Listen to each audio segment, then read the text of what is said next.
But with us, we had to lean on each other. But I found myself when I finally did go to Grambling for grad school, I had already held my people to a higher level, but I saw what success was. Like I saw it in the classroom, I saw it in the community, and I was like, man, I can do that too. Lil' mama only showing love just to take mine. How could you make excuses but can't make time? How I'm supposed to fix your demons and can't face mine? Yeah.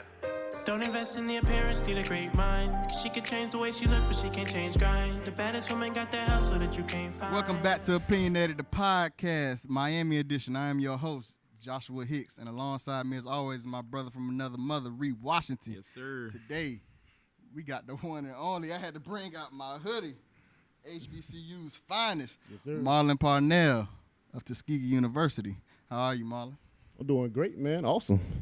Man, I've been telling Ree about you, man. I told him, I said, I got to get a guy from the crib, somebody I went to high school with, to be on this show, somebody that was going to keep it real, and we got an original right here. First, just tell us a little bit about yourself, Marlon. A little bit about me, man. So graduated from South Day Senior High. Actually went there with Joshua. Played football out there. Right now I'm actually, I have 4 siblings. I have one older sister. I have a younger brother, well, 2 younger brothers, and a younger sister. Gotcha. Yeah, and I mean, I'm gonna cut you off right there because I don't want everybody knowing what your social security and all that, just because they're trying to look up on you. Mm-hmm. But so Marlon, yeah, we did meet at South Dade. We played football together. Tell us a little bit about how you went to undergrad at one of HBCU's finest, Tuskegee University. Yeah, man. So it's a funny story with Tuskegee, man. So the history is brand out there, man. So when I first got that call saying that, I'm actually going to Tuskegee to play ball, I actually got that call and it was just like, hey, I got to look at the history, see exactly what's actually it has to offer. Yeah. And so as soon as I actually got that call, it was just like, okay, let me see what they actually have. Mm-hmm. So what I did was I actually looked up the history, seeing that it got a rich history there. Booker T. Washington, George Washington Carver, the names go on. Mm-hmm. Those actually were there. They actually built that school, from the ground up. The construction students actually did that. So that was actually one of the things that I actually had majored in was construction at Tuskegee. So yeah. And for us, growing up in Miami, a lot of times the only 2 schools or 3 schools that we really hear about is FAMU, Bethune-Cookman. You might hear Edward Waters, schools of that nature, but, we don't hear anything about Tuskegee or how important Tuskegee was just building black education up. So with you, why was a HBCU so important? And Ree, I'm going to bring you into the conversation as well because I don't want you, feeling a little left out, but when I went to Grambling State in Louisiana, it made me reassure myself as a young black man in America and what my significance was in society. So, just touch on, what Tuskegee did for you as a man. Yeah, man, for Tuskegee, it was a grind, because once you actually get there, it's not much around the city in the area. So that's probably the reason why you wouldn't actually, hear people talking about Tuskegee because there's not a lot going on around there. Mm-hmm. But for me, Tuskegee basically, it gave me that passion. It gave me that, that wholesome that I couldn't get nowhere else. Because when I was there, as a small school, so everyone knows each other. Okay. So it just gave me that team and that camaraderie that I needed, that I was missing, in my life. Mm-hmm. So once I actually got that, it was just one of those things that, now I can push forward and now I can keep grinding and actually, get to the level that I wanted to be at. So, yep. But touch on a little bit just about just having black professors or just people who look just like you going through the same things that, others might not understand, but it was just like you see all the successfulness going on around you that you wanted to say, okay, I cannot drop the ball and be another statistic. What made you say, I want to be better, I can do better, because I see all this great, successful black people. Right, because when you actually in a school, everybody's black, even the teachers, like you just mentioned.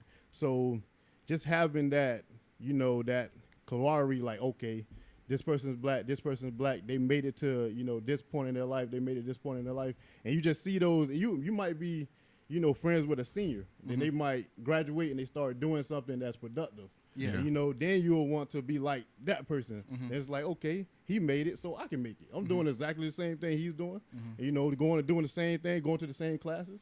So, you know, just gives you that ladder effect, that trickle down. Like, I want to do what he's doing, not be like him, but I see that success that he is. You see the blueprint. Yeah. You know, with us, you know, we went to undergrad in Illinois, which is a predominantly white institution, and with us, we kind of had to lean on each other a lot. You've seen that a lot. We've seen a lot. We've been through a lot. There wasn't many people who looked like us or could, you know, we couldn't confine in professors if we were going through the struggle. My parents, all they knew was HBCU. So they couldn't relate to what I was going through in Illinois. They were just like, hey, you know who you are, keep pushing. If you ever want to go to Grambling, you can go to Grambling. They'll take care of you. But with us, we had to lean on each other. But I found myself, when I finally did go to Grambling for grad school, I had already held my people to a higher level. But I saw what success was. Like, I saw it in the classroom. I saw it in the community. And I was like, man, I can do that too. So, you know, I think that's the same thing that you're reiterating with Tuskegee and, like, how it just made you become a better person. How did those connections, though, help you go on to where you are now? The connections, man. So the connection was always there, and it was always, like, prominent at Tuskegee because that's our motto. Like, we just want to be, you know, better the next day. Yeah. You know, I was always, me personally, that was just me. I wanted to be better than I was yesterday. Yeah. So I just continued to, you know, grind and push forward, study more, stuff like that. And But let's talk about switching lanes a little bit. You were a student athlete, and LeBron James always preaches more than an athlete, right? And no matter what, at a point in our lives, we're going to realize, man, football does not last forever. Ree got to see it a little bit quicker than I did. He had got a knee injury, but he bounced back.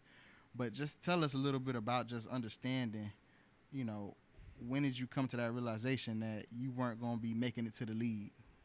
I think, see, for me, it came a lot earlier than, well, basically I wanted to come a lot earlier because at Tuskegee, you just gotta understand that, because just like I was saying, you gotta understand that those guys that are graduating, you know, most of the guys that come from Tuskegee not making to the NFL. So I had to make that understanding. When I first got there as a freshman, that's the only thing I was thinking about: football. I was like, I'm gonna make it to the league. I never heard somebody say it like that though. Right. They wanted to come a little bit earlier because they knew. Cause not everybody makes it. Because the thing is, once you figure that out a lot later, your senior year, it will hit you a lot harder because then you'll start trying to figure out what exactly I want to do. When you looked at what you majored with, like this is not worth nothing. I got to continue to go further. Yep. So my sophomore year, I had a time where I actually like sat down and I was actually like trying to brainstorm what exactly I want to do in my life. What is my purpose? Yeah. And that was the thing and it came a lot earlier. My sophomore year, I remember sitting down, and I was actually like writing down my plans. And when I first got to Tuskegee, like I was saying, I was focused on football, and then I had went into mechanical engineering. Okay. And I was just doing it because I was like, I'm gonna get paid this much. You know, I knew that high number. I'm like, okay, I'm gonna get paid this much. Okay, that's good. And then once I noticed I was going to class and everything, and I was like, this ain't for me. This ain't my passion. I'm not passionate in mechanical engineering. I was just doing it just to do it.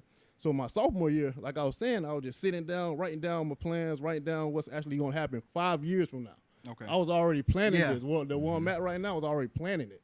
And when my sophomore year. So I actually wrote down, okay, this is exactly what I want to do. This is exactly what I want to do. So I changed my major. Okay. So that was a big stepping stone in my life where I actually changed my major to construction management, because I seen that my passion was always art. Okay. And construction connects with art. Okay. In a because way. Because you basically like you get a blank piece of paper and you can start writing on it and you start drawing exactly, and you can make something out of nothing. You get what I'm saying? So construction was always that, and that's basically where I knew, okay, this is my passion, this is my goal. And once I actually got into construction, I started seeing all my grades, my grade point average going up. It was because you found something that you really enjoyed. I actually loved doing. I actually waked up and actually loved going to class. I love sitting in my instructor's office actually talking about construction. You know, talking about my career after college. Yeah. You know, those things actually was like, okay, this is exactly what I want to do. You know, then I had a plan B. I wasn't just football. You know, I love football, but it was like I had to come to reality. Yeah, and I commend you on that because a lot of people, me personally, I just found my purpose during quarantine, right? And I said that in an earlier episode where I was like, man, you know what? My purpose in life is to give people the opportunity to showcase themselves, show their passions, tell their stories. And, you know, that's why I contacted Ree, and I was like, Ree, man, I got something that I want to work on. I want to do this podcast. And, you know, him being the man he is, he jumped right on it with me. But you stated something that you found out your sophomore year. A lot of young guys, man, we still had that mentality that there's a chance. There's a chance that we know, okay, it's 1%, but I can still make it to the league. But no, you said I had a plan B. And you found out, okay, this is not my purpose, and maybe I need to switch my majors. A lot of people, and where I'm running with this is, we go to college just because we think that's what everybody else wants for us, not necessarily what we think we need or what we want. And a lot of people graduate college and they get a degree in something that they're not even interested in. I think it's a line between being promised a false promise. Like, you know, you can make it here if you go here. Yeah. So they go there and they expect to make it there. And like to that next level, it's like, no, you actually have to put that work into it. Like you said, he was like, this has been planned. I've been playing this a long time ago. Like what's happening now was planned a long time ago. Yeah. And what's about to happen is already in the works. But then I think when you talk about manifestations, and I think people manifest the end result of everything and not what it takes to actually, like, give me the tools, manifest the tools for what it takes to get to that level. I think that's that line that people don't understand. And I think you have to look at yourself in the mirror. You finally have to sit down and say, okay, what do I want to do? What makes me happy? And when you find that, everything else is easy. Like you said your GPA shot up, everything like of that nature. With me, I was kind of like, okay, majoring in communication and rhetorical studies. This is what I love to do, but what necessarily in that career is something that draws my interest the most. So I found myself sometimes, like most college grads, you like, okay, man, what am I going to do? Am I going to go use this degree, or do I need to go find me a job that's just going to pay the bills? Yeah, pay the bills essentially. And, you know, with you was like, hey, this is what I'm going to do. I'm going to go for it. Now, with that being said, we all have to know somebody who knows somebody, right? How did that target position come across your table? See, for me, it's actually funny how Target came across, because my senior year, I was actually at a crossroad where I didn't necessarily have a lot of, like, because again, I was playing football and everything like that, so all that stuff was still going on. So my senior year, I didn't have like internships, so my resume wasn't crazy. You get what I'm saying? So what happened was my senior year, actually, it was about 2 months before I was going to graduate, and I was at a point where, what am I about to do? That's crazy, right? That's like, it gets scary. Your heart start beating. You get what I'm saying? But the thing is about me, like I was seeing like my classmates getting all these internships, all these job offers and stuff like that. And I was kind of getting down on myself because I was like, I'm a senior, but I don't have this stuff. Yes. Like but the thing that stuck in my head, what's for me is what's for me. And you know, and it's actually going to come manifestation. It's going to happen. You get what I'm saying? I just got to be patient. So that's what I kept telling myself, right? So what happened 2 months before I was going to graduate, we had a board meeting. Okay. And it was about 10 different companies standing up there, and Target was one of them. And at that moment, you know, they was actually there to ask us questions on how to improve our program. So me being a senior, I was like, this is my opportunity. You know, this is what it clicked. You know, this is my opportunity to actually put myself, you know, in front of these guys to actually show what I got. You know, so what happened was they was asking us questions. I'm raising my hand every single time, clicking, and then they started noticing that, and it was like, this guy actually knows something. You get what I'm saying? So after that board meeting, I just walked up to every single one of them, all the professors, and I actually told them, I was like, hey, I'm looking for an opportunity. You know, I'm a senior, boom, boom, boom. And then the funny thing is, you wouldn't think of Target as a construction company. Nah, not at all. So what I did, I actually downloaded that, and I was like, Target they might not be for me. You get what I'm saying? So I went to everybody else except Target. See, the thing, what happened was, I actually walked past Target. The people that were representing Target, I walked past them, right? And I was actually going to go home. Then something told me to turn back around. Okay. Your intuition. My intuition, exactly. So I turned back around. I hit the door and I was like, let me just go talk to him. Like, what's that gonna hurt? You know what I'm saying?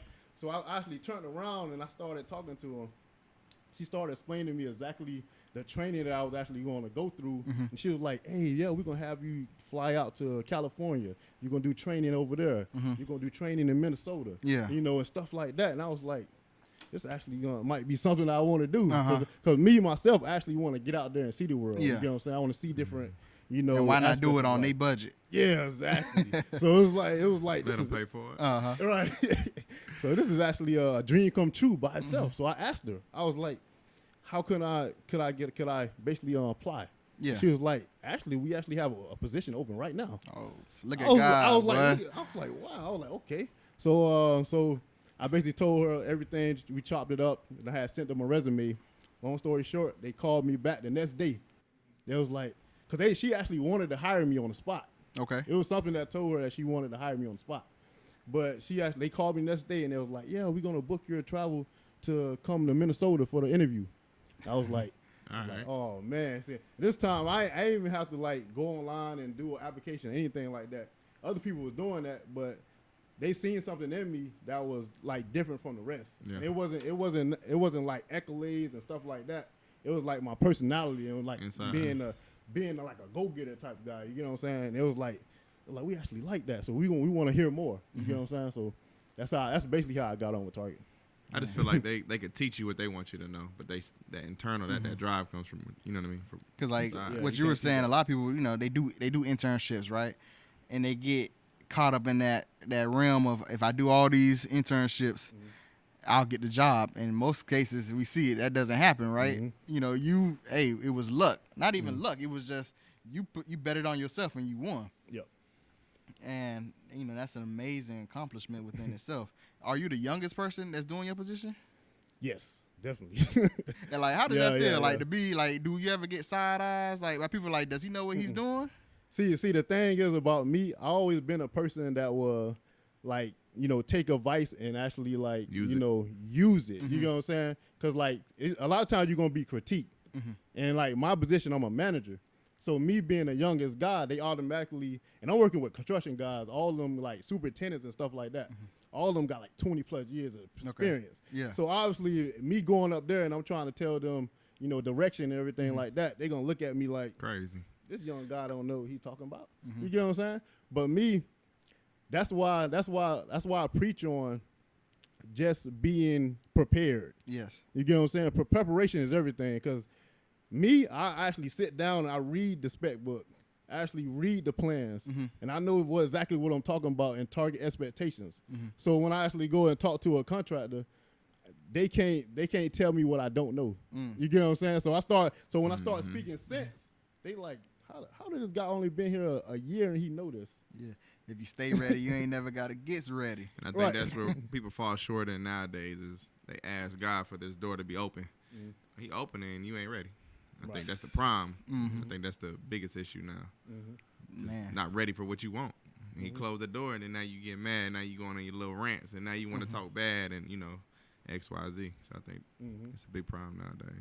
Man, I mean, what big things are coming to Homestead, Florida? Oh, man, huge things, man. Because right now we about to put Walmart, you know, on watch list. You know what I'm saying? Because right now, tell them they on deck. Right. Because Homestead actually came into play because I was actually talking to the vice president at Target. Okay. And when you was talking to the head honcho. Yeah. When I was speaking to him one-on-one, I actually was speaking to him, and I asked him, I was like, you know, I'm from Homestead, but we don't have a Target down here, you know? So I was like, why not, you know, put that in the works and actually, like, let's bring it down there. Let's see what you can do. And he was like, yeah, I'll look into it. And, you know, lo and behold, the city actually found out before I found out. Oh, man. And you the one that put it in there, and you the last person to find out. So the city found out because, you know, they basically put it in the codes and everything. It was like, it will work in this area. You get what I'm saying? So once they did that, the city was like, hey, let's go ahead and announce it because everybody going to be excited about it. You know, Homestead needs something new. Yeah. You get what I'm saying? We need some jobs being open and stuff like that. So once we actually, so that's another thing that I love about construction. is because, like, once you actually, like, open those doors and you start building these targets everywhere, that's actually opening up jobs, you know, in our community. And Homestead definitely needs that. So that's the reason why I actually put it into the VP hands. I was like, let's bring it down south, man. Like, you know, it's creating opportunities for everybody. It's going to create experiences down there, too. So P, real quick, what would you tell a young person right now who's fresh out of college, who doesn't understand what's happening in their life? They feel like their back is against the wall because they don't have that job offer. Like, what advice would you give them just to keep on pushing?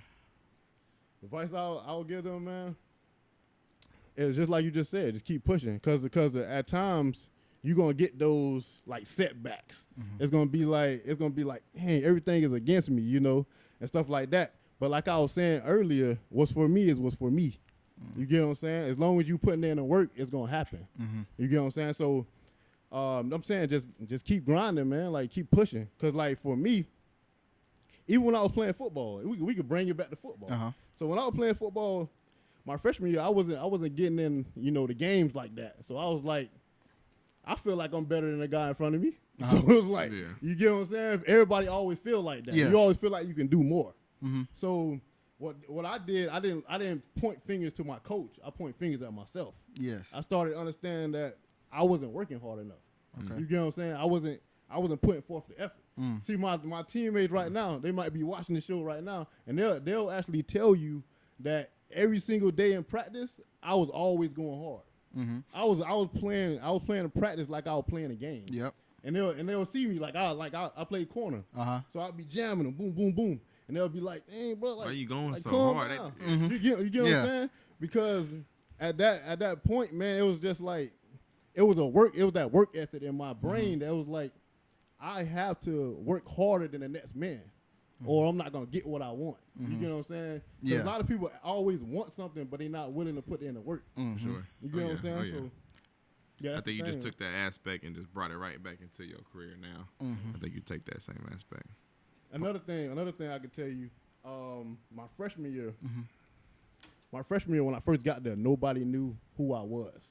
Nobody knew exactly who I was because I went up there. I actually got up there. I didn't fly on a plane or anything like that. I rode a Greyhound. Like, I literally had this is a story, man. I had a suitcase. I had 2 suitcases. I had my covers with me. I had my covers, my pillows, all that stuff with me. Right? All on the Greyhound. And my dad was telling me, he was like, you don't got to go nowhere, but you get, you know, you going to college, you know. So that's what he was telling me. I trucked all that stuff on the Greyhound. It took about what, 14 hours to get there. Overnight, everything like that. I got to sit at the bus stops, you know, see, like homeless people over there. But I didn't let that get to me. You know, it was, and at that time I never been out of Homestead. That was my first time actually traveling somewhere. So it was like I had to come into like myself. You get what I'm saying? I was never away from my family too. So that was another thing that actually helped me out. And when I got to Tuskegee, just like I was saying, the school is small. Everybody knows each other. You know, it's not a lot going on in the city itself. So when I got there, I was like, what is this? What's going on? You know? But when I got there, so the football team, when I actually got there the first week that I was there, actually we had a meeting with the coaches, right? And he stood up and he said, hey, anybody got something to say? Any seniors got something to say? None of the seniors said nothing. Nobody said nothing. Something in my heart told me to say something. And I was a freshman at this time. Everybody looking at me beating, like, don't it? Say something. Everybody looking at me like, what is this guy? Like, who is this guy? I was like, hey, I got something to say. It was like looking at me like, who is this guy? You know, at that time. Yeah, exactly. So everybody looking at me like, what? I was like, yeah, man, I got something to say. And it was just like something like heavy on my heart that I need to say something right then and there because I wanted to set my foundation on the team. You get what I'm saying? And let them know that I'm a leader coming in. You get what I'm saying? So I told them, I was like, hey, I ain't gonna lie. Like, I know who you are. I know who you are. I started like saying their names and stuff. Then I was like, hey, we gonna win a championship next year. And the year before that, they didn't win it because it was like they had lost against Miles College at that time. And it was just like, I was like, we gonna win a championship next year. I just feel it in my heart. You get what I'm saying? And then long story short, that year came. And I actually as a freshman, ended up starting that championship game. And I was actually, what I preached actually happened. And I was like, it was heavy on my heart. Once we won the game before the championship, I was like, damn, man. Like, I was literally laying down crying, bro. Because I went back to the time that I told them we was going to win it. Then next thing you know, we started playing it. We was in the championship game. And I had to play my heart out because I wanted to actually, like, you know, make it happen. You get what I'm saying? Be a reason. I wanted to basically, like, bring it into, you know, realization that we actually did this. You get what I'm saying? So once we actually won that game, it was just like wow. Everything man. Like, came full circle. Yeah, I was just looking around like, wow, man, this is crazy. And that was my freshman year too. So at that time, I didn't know I just learning the plays and everything. I'm still getting on my my P's and Q's and everything. So yeah, man.